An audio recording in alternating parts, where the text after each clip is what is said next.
Isa ito sa pinakapaboritong timpla sa manok ng aking kabataan. 5 ingredients lang. Madalas namin to ginagawa sa turbo pero ngayon gagawin natin sa prito. Siguradong kaya mo rin. Madali pa to sa Easy. Tuturuan ka ni Tipsy. Let's go! Eyo, welcome to Pimp Your Food. Ito nga, ang gamit ko ditong chicken, medium size, lagpas lang yan ng 1 kilo. Huwag na kayo gumamit ng sobrang laki kasi mahirap yung palasahin. Hindi naman natin to ibababad. Ito, timplahin na natin. 5 ingredients lang to kasama yung manok.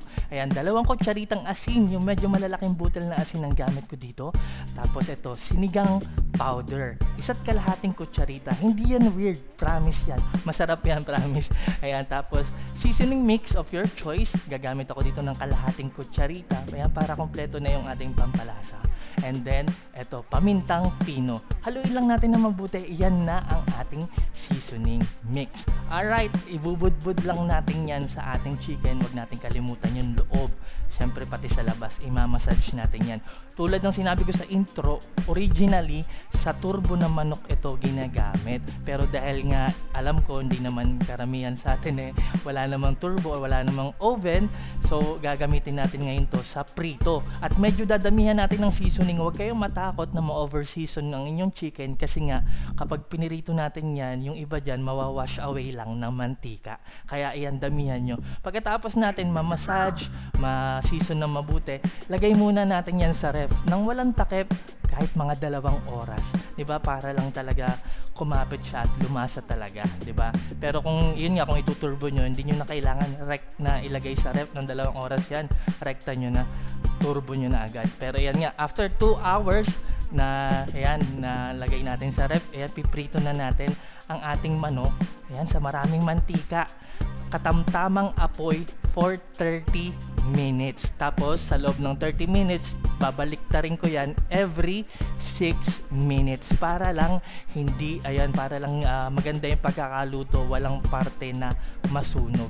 Ayan, ingat sa pagpiprito, lalo sa unang paglagay nyo, no, talagang magtatalsikan yan kasi galing nga sa ref, may mga moisture pa yan, tatalsik talaga. So ingat-ingat po.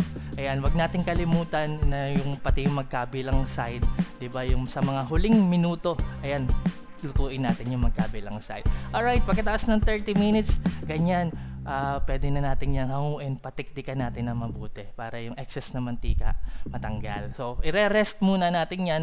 Tapos, ayan, habang nagre-rest, nagprito na rin ako ng pisuto para naman meron tayong makain na malutong. Habang nagre-rest yung chicken, pwede na rin kayong gumawa ng paborito nyong sausawan. Ako, di na ako nagsasausawan dito.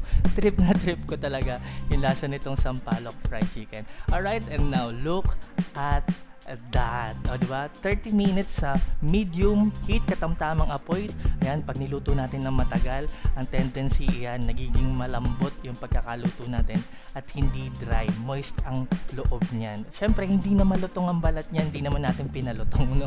Talagang ganyan lang, yung parang turbo pa rin. Ayan, no, nakita nyo naman, napakalambot at moist talaga ang ating chicken. At syempre, mas masarap nga lalo yan kapag nilagay natin, or niluto natin sa turbo broiler, lalo na yung mga drippings, yung pumapatak-patak na mantika, yung chicken oil.